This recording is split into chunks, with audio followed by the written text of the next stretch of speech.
Hey, you home seller YouTubers. I'm Pete Clicker with eXp Realty and the Clicker Connection, and today I'm going to tell you 6 myths that cost home sellers money. Hey, Kyle, what's going on today, my man? Not much. Hey, let's get right into it. We're going to talk about myths. Myth number 1. Myth number 1 is that home buyers want to go into their home and make it their own by doing painting, putting in new flooring, changing light fixtures, plumbing fixtures, bathrooms, kitchens, new appliances, all kinds of stuff. It's not the case? False.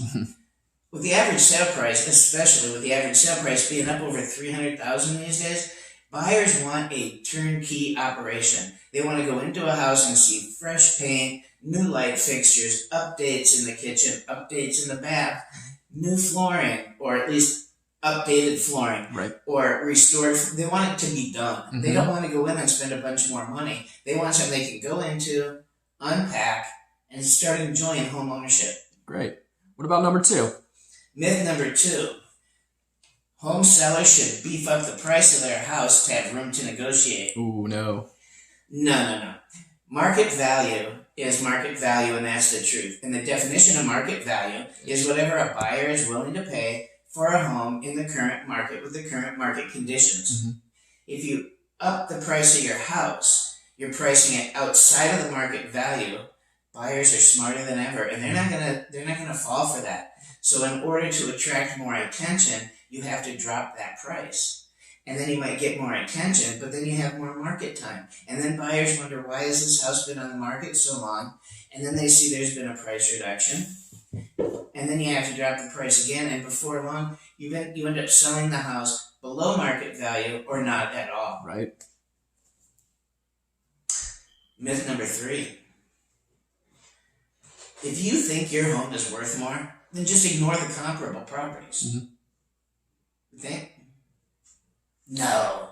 You can't do that. Comparable properties are properties that have sold in the last 3 to 6 months, that are of similar size, similar age, with the same number of bedrooms and bathrooms, and similar or the same amenities.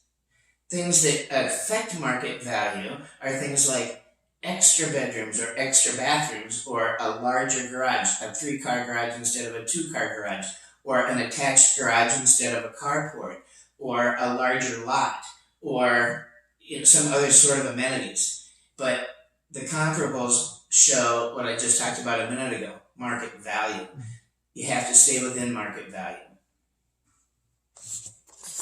All right, how about number 4? Myth number 4. The internet says my home is worth X number of dollars, so that's where I'm going to price it. This is my favorite one. Yeah, my favorite too. And here's why. As smart as computers are, they're only as smart as the people who program them. And the people who program them are generally not sitting at the property that the price comes up on in Zillow. So Zillow and Google, they don't know if your house is on a steep hill, if it's adjacent to an electrical power transformer, if it's in a flight path, if it's on the busiest street in town. All those kinds of things affect market value, and that's why realtors can come in and they can make those adjustments for you that Zillow and Google and all those websites can't make for you. That makes a lot of sense. How about number 5? Number 5, you can take the exact dollar for dollar cost of renovations and add it to the value of your home. Well, the fact is, most people think yes, though. A lot of people think that. In fact, well, I put $15,000 into it last month. Right. And I put a new roof on it, and the roof cost me $15,000, so therefore, my $325,000 house is now worth $340,000. It's not how it works. In fact, you had to replace that roof, and the return on investment for your house is nothing compared to the cost. You have to replace your roof. If your roof is bad, you have to replace it. You can't expect to get that price back because it's the cost of doing business, so to speak. So Remodeling Magazine actually said this, and I believe it, that most renovations get you a return on investment that's less than 50%. And some of them get you nothing, but some of them get you way more. So if you want to do something to improve the value of your home, paint the interior. It's very inexpensive, but it makes it look great. Put down some new flooring. You don't have to spend a ton of money on flooring. Put down new flooring. Those kinds of things will get you more than 100% back on your return on investment. So, but no, not dollar for dollar on everything. No. All right. How about number 6? Myth number 6 is the most important myth out there, and unfortunately, most people believe this. Yes. If you get a full price offer in the first week your house is on the market, you price your house too low. No, sir. No, ma'am.